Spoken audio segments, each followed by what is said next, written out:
여러분, 오늘은 왜 예수님이 이 땅에 오셨습니까? 라는 제목으로 말씀 증거하도록 하겠습니다. 제가 그 교육전도사 할 때요, 저를 정말 이렇게 사랑해 주시고 저를 아주 이뻐해 주셨던 장로님이 계셔서 처음에는 무섭기도 했습니다. 왜냐하면 전화만 하시면 나요 하는 거예요. 이름을 얘기 안 하시고 나요. 그럼 제가 여러 장로님들 중에 저분은 누구신가? 그럴 때 비로소 나 무슨 임장로요 이렇게. 목사님 아드님이셨어요. 그래서 목사 아들인 저를 참 이뻐해 주셨어요. 그래서 이제 크리스마스가 되면 선물 하나씩 주셨습니다. 멋진 박스에, 제가 보아도 되게 멋있어요. 멋진 박스에 선물을 주시면 열어보면 볼펜이에요. 저 별로 볼펜 그렇게 이렇게 가치를 두는 사람이 아니거든요. 그래서 볼펜이에요. 그래서 감사하다고 말씀드리고, 주셨으니까 선물이니까 너무 감사하다고 하고, 제 책상 위에 연필통이 있는데 3,000원짜리 모나미 볼펜 가득하거든요. 거기다 탁 펜을 꽂아놨어요. 그 다음 해가 되었습니다. 어지없이 크리스마스가 왔을 때 뭐를 장로님이 또 선물로 주셨을까요? 펜을 또 선물로 주신 거예요. 그래서 또 멋진 박스에 펜을 주셨길래 또 뜯어가지고 장로님 감사합니다. 그리고 모나미 볼펜에 섞어서 놨어요. 3년째가 됐습니다. 야, 그 장로님은 3년째 됐을 때 또 뭘 선물해 주셨을까요? 똑같은 모델의 색깔만 다른 펜을 또 선물해 주신 거예요. 그래서 또 포장지 뜯어가지고 또 3,000원짜리 모나펜 가득한 데다 꽂아놨어요. 몇 개 받았어요? 3개 받았어요.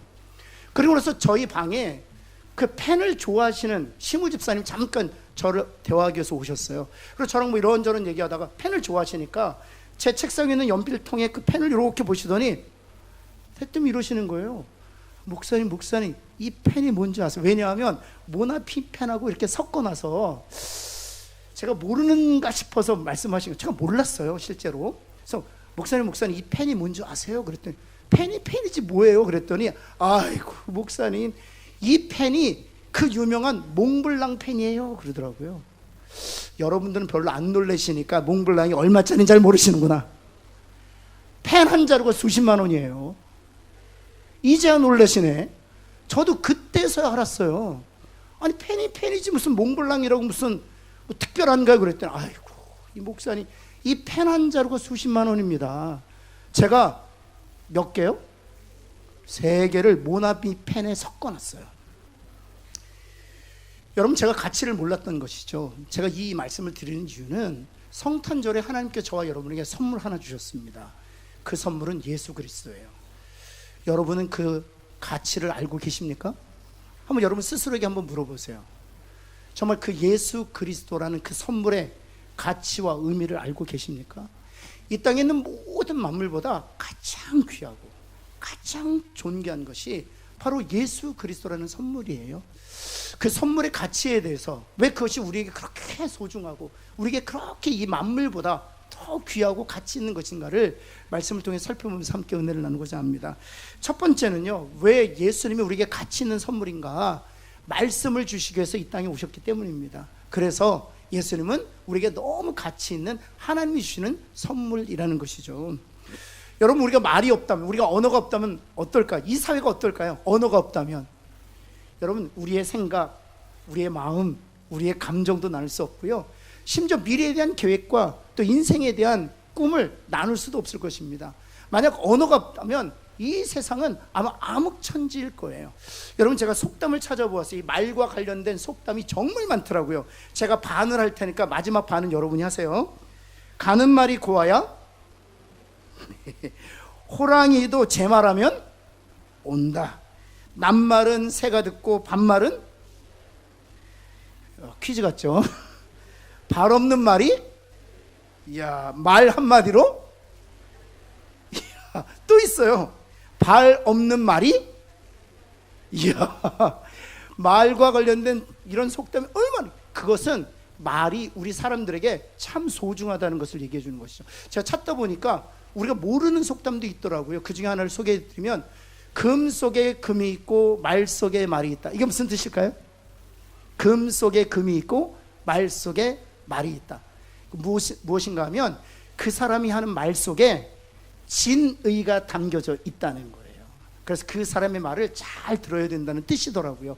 이와 같이 말과 관련된 속담이 많은 것은 말씀드렸던 것처럼 사람들이 말을 얼마나 소중히 여기는지를 우리가 간접적으로 보여줄 수 있는 것들이죠. 여러분, 하나님도 역시 마찬가지세요. 우리가 하나님의 계획, 우리 구원에 대한 하나님의 플랜 어떻게 할 수 있을까요? 말씀이 없었다면 하나님이 우리 자신을 향한 계획, 또 우리의 구원에 대한 하나님의 꿈을 우리는 알 수 없었을 것입니다. 그래서 하나님께서는 예수 그리스도를 이 땅에 보내주셨다는 사실이죠. 히브리서 1장 1절 2절 한번 볼까요? 옛적의 선지자를 통하여 여러 부분과 여러 모양으로 우리 조상들에게 말씀하신 하나님이 어떤 뜻인가 하면, 여기 여러 부분이라는 것은 여러 시대에 걸쳐 이런 뜻이에요. 여러 시대에 걸쳐 여러 모양으로 말씀하셨다는 것은 여러 가지 방법으로 말씀하셨다. 여러 시대에 걸쳐 여러 가지 방법으로 말씀하셨다. 예를 들면 꿈으로 말씀하시기도 하고, 환상을 통해서 말씀하시기도 하고, 기적을 통해서도 말씀하시고, 또 직접적으로 계시를 통해서 말씀하시기도 하셨다 하는 것입니다. 그래서 여러 시대에 여러 모양으로 말씀하신 하나님이 2절 같이 한번 읽어볼까요? 시작. 이 모든 마지막 날에는 아들을 통하여 우리에게 누구를 통하여 말씀하셨다? 예수 그리스도 독생자 되신 아들을 통하여 말씀하셨다는 것입니다. 그래서 주님께서 요한복음 14장에서 이렇게 말씀하시는 거예요. 한번 볼까요? 요한복음 14장 말씀에 보면 노란색으로 하이라이트만 읽겠습니다. 너희가 듣는 말은 내 말이 아니요 누구의 말씀이라고요? 그렇죠. 나를 보내신 하나님 아버지의 말씀이라는 거예요. 그래서 하나님께서 당신의 구원의 계획, 당신의 우리의 미래에 대한 계획을 알려주시기 위해 예수 그리스도를 보내주셨다는 사실입니다. 근데 우리가 읽었던 요한복음 1장 1절 그것보다 더 확대해서 이렇게 말하고 있어요. 예수님 자신이 말씀이다, 이렇게 말씀하고 있어요. 예수님이 예수 그리스도를 보내셔서 말씀의 대언자, 메신저로만 보내신 것이 아니라 예수님 자신이 말씀이다 라고 성경은 증거하고 있습니다. 1장 1절 한번 볼까요? 태초에 말씀이 계시니라. 이 말씀이 누구와 함께 계셨어요? 하나님과 함께 계셨어요. 이 말씀이 곧 누구세요? 하나님이세요. 그런데 그 말씀이 누군가 하면 14절 말씀 볼까요? 말씀이 무엇이 되었다고요? 육신이 되었다고요. 그리고 그 육신이 우리 가운데 거하심에 우리가 그의 영광을 보니 아버지의 누구의 영광이었다라고요? 독생자 대신 예수 그리스도의 영광이요. 따라서 말씀은 예수님이신 거죠. 그래서 요한복음 1장 1절은 태초에 말씀이신 예수님이 계셨는데, 그 말씀이신 예수님이 하나님과 함께 계셨고, 그 말씀이신 예수님이 바로 하나님이시다. 그 예수님이신 그 말씀이 육신이 되어 우리 가운데 거하셨다라고 성경은 증거하고 있습니다. 다시 말해서 하나님께서는 예수님에게 말씀, 대언자, 메신저로만 보내신 것이 아니라 예수님 자신이 말씀으로 오셨다는 것입니다. 그래서 예수님의 삶이 말씀이요, 예수님의 사역이 말씀이었다는 것입니다. 따라서 십자가도 말씀이요, 떡을 떼신 것도 말씀이요, 예수님께서 제자들과 함께 동행하시면서 사셨던 그 삶 자체가 하나님께서 우리에 대한 계획과 구원에 대한 하나님의 플랜을 말씀해 주시는 예수님의 인생 전체가 말씀이었다라고 말하는 것이죠. 그래서 요한복음만 보면 예수님께서, 하나님께서 우리에 대한 계획을 이렇게 말씀해 주셨어요. 여러분 한번 볼까요? 요한복음 6장입니다. 우리 한번 같이 한번 읽겠습니다. 노란색으로 하이라이트 분만 읽을게요. 시작.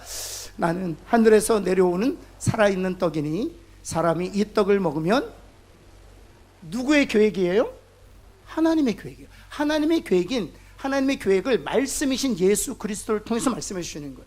예수님이 하늘에서 내려온 떡인데 이 떡을 먹기만 하면 영생한다는 것입니다. 이것이 하나님의 계획이고 우리의 인생에 대한 플랜이라고 말씀하시는 거예요. 여러분 요한복음 8장 12절 말씀 한번 볼까요? 예수님께서 이렇게 말씀하셨어요. 예수께서 또 말씀하여 이르시되 나는 세상의 빛이니, 그 다음 같이 한번 읽어볼까요? 시작. 나를 따르는 자는 어둠에 다니지 아니하고 생명의 빛. 누구의 계획인 거예요? 하나님의 계획. 하나님의 계획인데 말씀이신 예수 그리스도를 통해서 우리에게 말씀해 주시는 거예요. 예수님은 세상의 빛인데 이 예수 그리스도를 따르는 자, 곧 믿는 자는 더 이상 어둠에 처하지 않고 심지어 빛에 이르는 생명을 얻게 될 것이다 라고 말씀해 주시는 것이죠. 여러분 요한복음 10장 10절 말씀이에요. 한번 같이 한번 읽어볼까요? 같이 한번 노란색으로 하이라이트만 읽겠습니다. 시작. 내가 온 것은 양으로 생명을 얻게 하고 더 풍성히. 여기서 내가는 누구를 말하는 것입니까? 그렇죠. 예수님. 하나님께서 예수 그리스도를 보내신 것은 양 누구인가요? 바로 저와 여러분들이에요. 저와 여러분들로 하여금 무엇을 얻게 하시고 예수님을 보내셨다고요?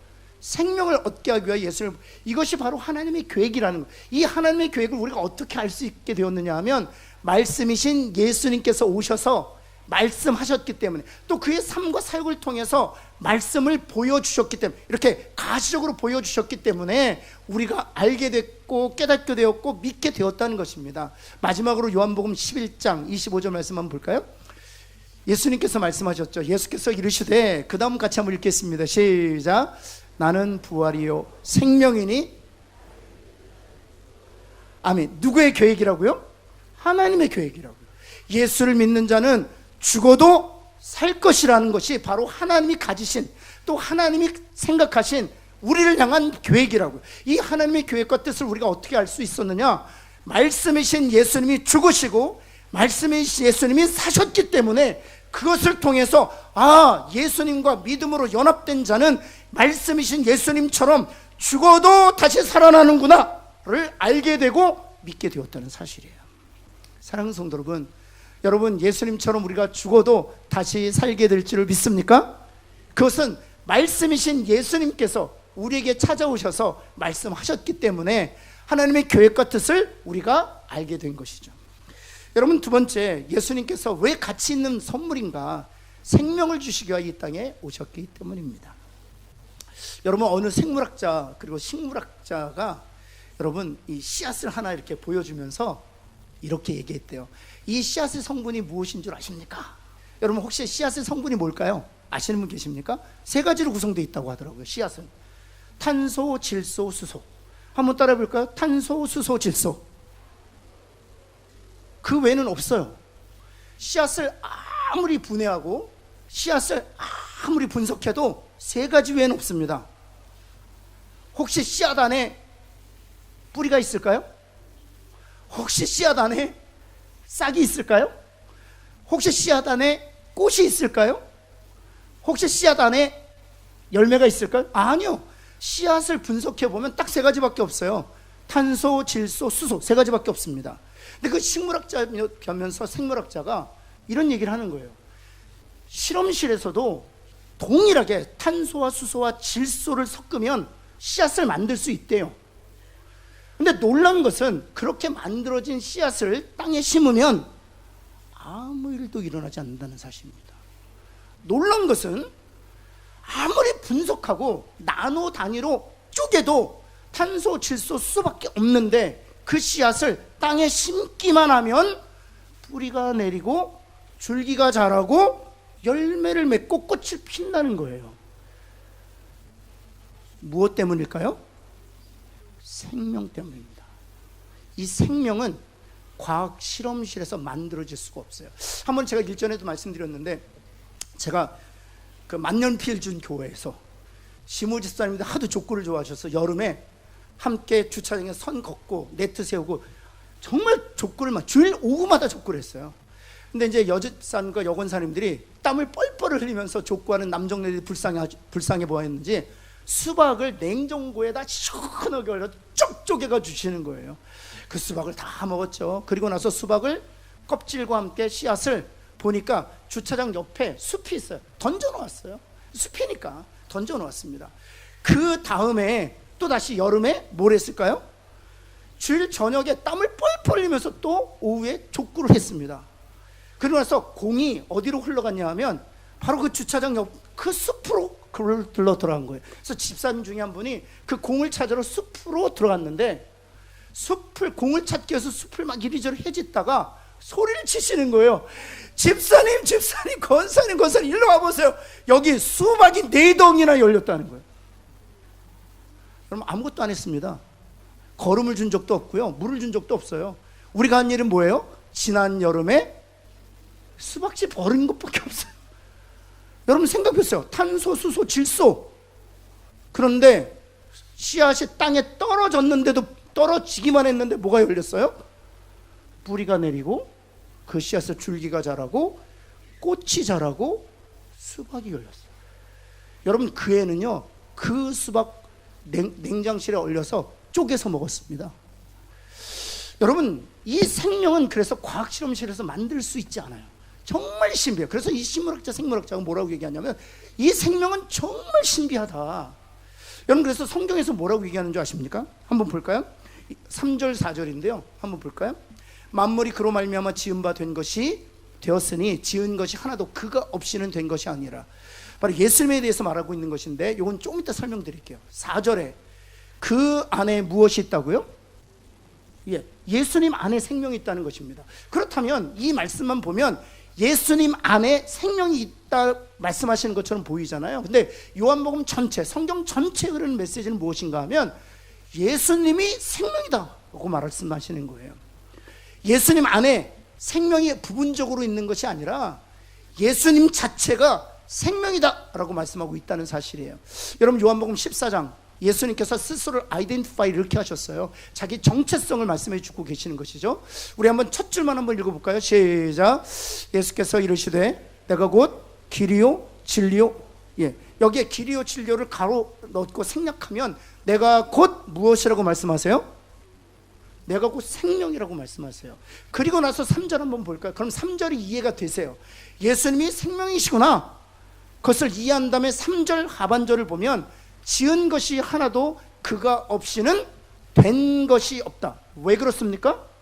탄소, 수소, 질소로 씨앗이 만들어졌지만 예수님이 없이는 씨앗이 될 수 없다는 거예요. 지으신 모든 것이 생명 되신 예수님이 아니고서는 될 수 없다는 것입니다. 왜입니까? 예수님이 누구시기 때문에? 생명이기 때문에. 옆에 있는 분 한번 물어보시겠어요? 당신은 그 생명을 가지고 계십니까? 물어보실까요? 이건 진지하게 물어보시고 웃으면서 물어볼 게 아니에요. 제가 진지하게 여러분에게 묻겠습니다. 여러분은 그 생명을 가지고 계십니까? 정말 그 생명을 가지시기를 예수 그리스도는 축원합니다. 여러분, 그래서 예수님이 우리에게 가치 있는 선물이라고요. 예수님이 우리에게 가치 있는 선물이라고. 우리는 생명 없이 이 세상을 살던 자들이었습니다.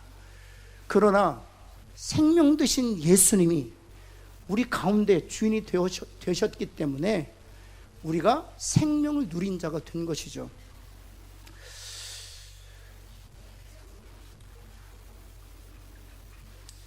여러분, 그래서 주님께서 이렇게 말씀하시는 거예요. 요한복음 6장. 그럼 이해가 되세요. 요한복음 6장 48절 말씀 볼까요? 우리 한번 같이 한번 읽겠습니다. 시작. 생명을 주는 떡이라고 말씀하시는 거예요. 그리고 나서 그것을 50절에서 이렇게 설명하고 계세요. 같이 한번 읽습니다. 시작. 하늘에서 내려오는 떡이니 사람으로 하여금. 예수님이 생명을 주는 떡이라는 거예요. 그런데 그 떡 대신 예수 그리스도를 먹기만 하면 사람이 죽지 아니하고 어떻게 된다고요? 영원히 산다는 것입니다. 여러분, 51절 한번 볼까요? 51절 말씀 같이 한번 읽겠습니다. 54절입니다. 시작. 내 살을 먹고 내 피를 마시는 자는 영생을 가졌고 마지막 날에 내가 그를 다시. 여러분, 왜냐하면 예수님이 생명이시기 때문에 생명 대신 예수님이 내 안에 계심으로 예수님과 더불어 우리도 영원한 생명을 누리게 되었다는 것입니다. 따라서 죽어도 다시 살게 된다. 그 생명의 능력으로 말미암아. 여러분, 그 사마리아 여인이 요한복음 4장에 등장하지 않습니까? 여러분, 사마리아 여인은 살아 있었을까요? 죽어 있었을까요? 그렇죠. 육체적으로는 살아 있죠. 그러나 살아 있지만 실상은 죽은 여인이었습니다. 그런데 예수님께서 그녀를 만나신 이후에 그녀는 진정으로 살아있는 자가 될 수 있었죠. 왜냐하면 예수님이 어떤 분이시기 때문에? 생명이시기 때문에. 제가 일전에도 잠깐 말씀드렸는데요, 제가 몽골을 갔을 때 정말 외딴 사막 한가운데 있었던 동네를 방문하게 됐습니다. 거기서 1박 2일 동안 여인숙에 저희가 머물면서 복음을 전도했었는데, 여러분, 1박 2일 모든 사역을 마치고 짐을 다 쓰고 이제 떠나려고 하는 즈음에 여인숙 주인이 저를 찾아왔습니다. 여인숙 주인은 30대 중반의 여인이었어요. 몽골 사람과 러시아 사람 혼혈이었어요. 저는 사막에서 그렇게 아름다운 여인을 볼 것이라고 예상을 못했어요. 아마 미스 유니버스 나와도 손색이 없을 만큼 눈은 부리부리하고 얼마나 이목구비가 잘생겼는지 몰라요. 근데 그녀가 이 몽골 저를 통역해 줬던 전도사님을 통해서 자신도 예수를 믿고 싶다는 게, 1박 2일 동안 우리의 사역을 보면서 자신도 여러분들이 전하는 예수님 믿고 싶다는 거예요. 그래서 제가 앉혀놓고 나서 제가 예수님에 대해 소개했어요. 예수님에 다 소개한 다음에 그녀가 이렇게 대답하는 거예요. 자기는 예수님 영접할 수 없다는 거예요. 너무 죄를 많이 져서 자기는 목사님이 전해주시는 예수님을 영접할 수, 예수님이라도 자기의 죄는 어찌할 수 없다는 것입니다. 진짜 너무 궁금하잖아요. 무슨 큰 죄를 졌길래 저러는가. 그래서 통역을 통해서 물어보았더니 너무 놀랐어요. 자기 남편이 5이 있는데 이번 가을에 자기가 그 남편하고 이혼할 것이고 가을에 또 결혼한다는 거예요. 누구하고 똑같아요? 저는요, 사마리아 여인이 성경 하나만인 줄 알았어요. 그런데 숫자까지 똑같아요. 제가 거짓말하는 게 숫자까지 똑같아요. 지금 내가 남편을 5을 갈아치웠는데 이번에 가을에 이혼하고 또 다시 결혼할 예정이라는 거예요. 그런데 어떻게 예수님이 자신의 죄를 사해 줄 수 있냐는 거예요. 자신은 너무나도 흉악한 죄인인데. 제가 너무 놀라서 몽골 통역했던 전사님에게 러시아 성경 가져오라고, 왜냐면 러시아 혼혈이었기 때문에 요한복음 4장을 펴고 1절부터 마지막 절까지 한번 제발 읽어보라고 읽으시면서 쭉 읽으면서 마지막 절 가는 동안에 눈물을 펑펑 흘리는. 왜냐하면 자신하고 똑같은 여인이 요한복음 4장에 있고 예수님이 만나주시고 그녀의 죄를 사하시고 하나님의 자녀로 건져주시는 장면이 나오잖아요. 여러분, 눈이 커서요 마스카라를 얼마나 진하게 했는지 몰라요. 눈물을 흘리는데 완전히 얼굴이 먹물 바닥이 됐어요. 펑펑 울면서 드디어 예수님을 영접하겠다는 거예요. 그리고 저에게 무슨 요청을 했냐면, 목사님, 저 지금 이 시간 세례 받겠습니다. 그래서 가슴에 손을 얹고 세례를 받는데, 여러분, 아직도 그녀의 얼굴을 잊을 수가 없습니다. 수심에 가득해서 저를 찾아왔었어요. 근데 예수 믿고 나서 얼굴에서요 시커먼 먹물자국으로 번복됐지만 빛이 나는데, 제가 그녀의 얼굴을 잊을 수가 없어요. 이뻐서가 아니에요. 정말 하나님 생명이신 예수 그리스도로 충만한 모습을 보니까 그 장면을 잊을 수가 없어요. 그녀는 저를 만나기 전, 그녀는 살아있었지만 죽었던 영혼이었습니다. 그러나 부족한 저를 통해서 예수 그리스도의 생명이 전해지고 생명이 그 영혼을 주장하자 그녀는 살아난 거예요. 저는 우리 교회 성도들이 교회만 출입하는, 교회 마당들만 밟는 그런 교인이 아니라 생명 되신 예수님과 접촉해서 사마리아 여인처럼, 몽골에서 제가 만난 그녀처럼 진정한 생명을 누리며 살아가기를 예수 그리스도의 이름으로 축원합니다. 그런데 하나님께서 예수님을 보내주신 것은 거기서 멈추는 게 아니에요. 예수님의 사역은 거기서 끝나지 않아요. 제가 여러분에게 정말 도전하고 싶은 것은 이거예요. 10장 10절 말씀 한번 볼까요? 노란색으로 하이라이트한 부분 다시 한번 읽겠습니다. 같이 한번 읽습니다. 시작. 생명, 여기까지 여러분이 알고 있는 사역이에요. 여기까지가 여러분이 알고, 양으로 생명을 얻게 하고. 우리는 생명이 없었습니다. 그런데 하나님께서 생명 되신 예수 그리스도를 보내주셔서 예수를 영접함으로 생명을 누리게 하셨어요. 그런 면에서 옆에 있는 분 한번 축복합시다. 예수님 때문에 생명을 누렸습니다. 축복합니다. 한번 할까요? 근데 보세요, 예수님의 사역이 거기서 멈추지 않아요. 생명을 얻게 하고 끝나지 않아요. 그 다음 뭐라고 되어 있습니까? 그 생명을 더 풍성히 합니다. 제가 두 사람을 말씀드릴게요. 여기에요 식물인간이 있어요. 제가 묻겠습니다. 병원에 누워있는 식물인간, 생명이 있습니까? 없습니까? 다시 한번 물을게요. 병원에 누워있는 식물인간, 생명이 있습니까? 없습니까? 있죠. 호스로 단백질도 넣어주고 영양제도 넣어주고 때때로 주사도 넣어줍니다. 그래서 외부에 의존해서 간신히 생명을 연장하고만 있는 거예요. 식물인간이에요. 옆에 있는 식물인간들 한번 보시겠습니까? 현대교회가 약한 이유가 어딘 줄 아세요? 대부분이 식물인간이에요. 생명은 누리고 있어요. 예수 그리스도라는 생명으로 생명을 누리고 있어요. 근데 왜 내 남편이, 내 아내가, 우리의 자녀들이 강력한 그리스도의 군사로 보이지 않는 이유가 어딘 줄 아세요? 식물인간이니까.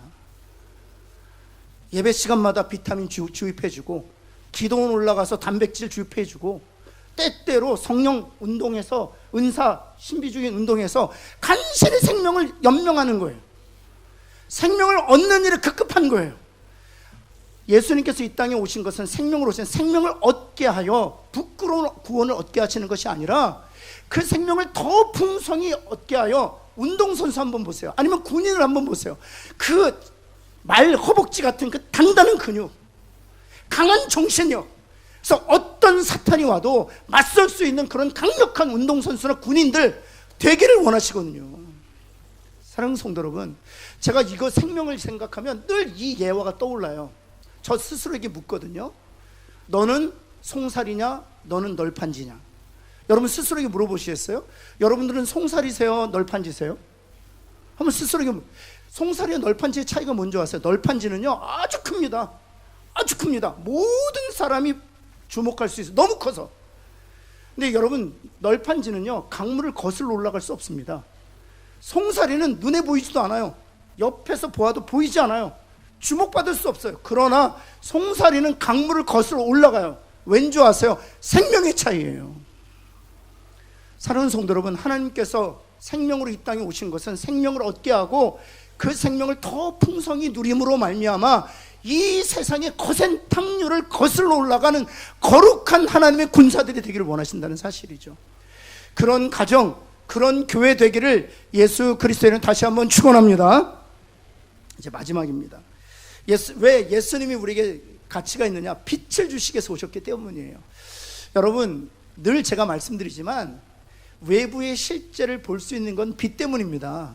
많은 분들이 외부의 실제가 없기 때문에 보이지 않는다고 말씀하세요. 하나님이 존재하지 않기 때문에 보이지 않는 것이고, 예수 그리스도의 보혈의 능력이 없기 때문에 그리스도의 보혈이 능력이 깨달아지지 않는다고, 또 천국이 없기 때문에 천국이 보이지 않는다고 얘기하세요. 그렇지 않습니다. 천국도 있고요, 하나님도 존재하시고 하나님도 지금도 역사하세요. 그리스도의 보혈은 지금도 우리의 죄를 씻기시고 우리를 성결케 하는 하나님의 유일한 능력인 줄을 믿습니다. 그런데 그것이 보이지 않고, 그것이 깨달아지지 않고, 그것이 이해되지 않고, 그것이 믿어지지 않는 이유는 없어서가 아니라, 또는 그 능력이 모자라서가 아니라 실은 빛이 없기 때문이에요. 여러분, 사도 바울 보세요. 성전 중심의 삶을 살았잖아요. 성경 중심의 삶을 살았잖아요.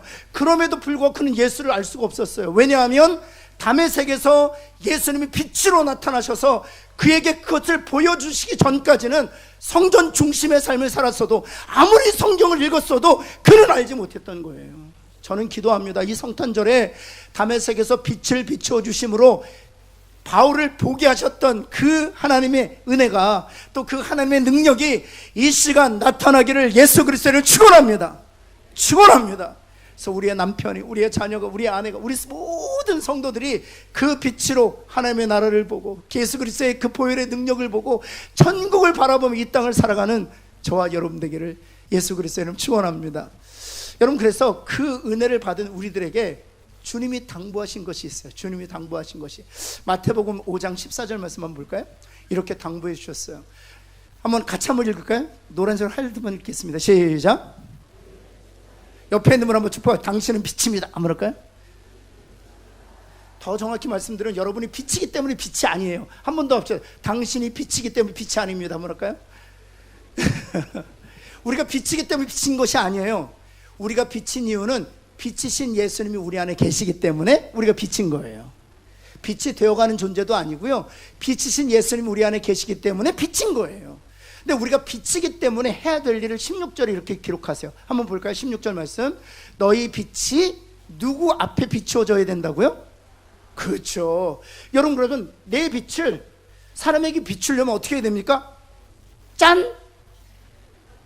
짠! 빛 받아라! 빛 받아라! 빛 받아라! 이런다고 빛이 비춰집니까? 아니에요.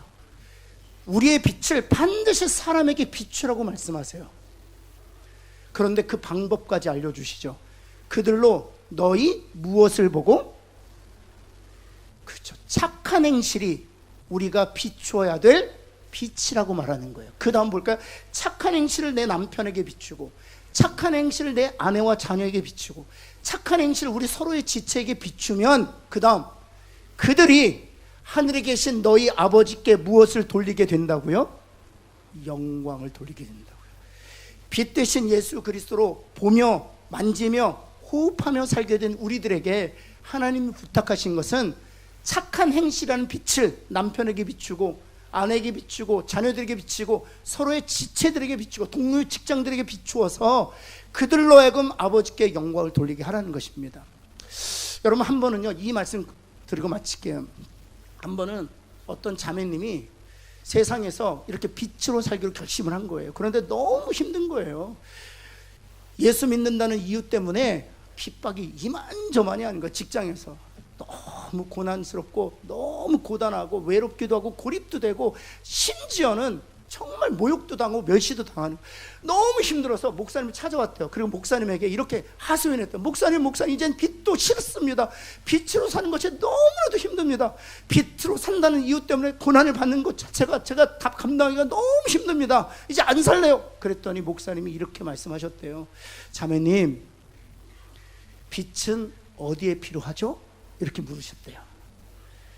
여러분 한번 답해 보시겠어요? 빛은 언제 어디에 필요합니까? 밝은 곳에 필요할까요? 어두운 곳에 필요할까요? 그 한마디 하시더래요. 빛은 어두운 곳에 필요하다. 여러분의 가정이 어두울 수 있습니다. 여러분의 직장과 일터가 정말 깜깜할 수 있습니다. 심지어는 교회 공동체인데도 불구하고 때로는 어둠 가운데 있을 수 있어요. 근데 여러분 아세요? 그 어둠이 있기 때문에 하나님이 저와 여러분을 그 가정과 그 공동체, 그 교회를 밝히라고 빛으로 보내시는 거예요. 그 사명 잘 감당하는 저와 여러분 되기를 예수 그리스도로 축원합니다. 기도하겠습니다. 하나님, 그렇습니다. 주님이 빛이시기에 우리를 통해서 우리의 가정을 밝혀주실 줄을 믿습니다. 주님이 생명이시기에 우리로 하여금 생명을 누리게 하셨을 뿐만 아니라 그 생명을 더욱 풍성히 누리게 하심으로 말미암아 이 악한 세상과 맞서 싸울 수 있는 군사가 되게 하실 줄을 믿습니다. 우리의 자녀들과 손주를 축복합니다. 생명으로 충만케 하여 주옵시고 그 생명으로 더 풍성케 하셔서 결코 세상에 지거나 세상에 굴복하는 자녀들이 아니라 오히려 세상을 압도하고 세상을 주관하고 세상을 다스리는 하나님의 빛된 자녀들 되게 하여 주옵소서. 하나님, 예수 그리스도 그 말씀 우리에게 보내어 주셨는데 그 말씀대로 그 언약과 소망을 가지고 살아가는 하나님의 사람들 다 되게 하여 주셔서 마지막 날에 하나님의 그 말씀이 이루어지는 것을 우리의 눈으로 보게 하여 주옵소서. 예수 그리스도의 이름으로 간절히 기도합니다. 아멘.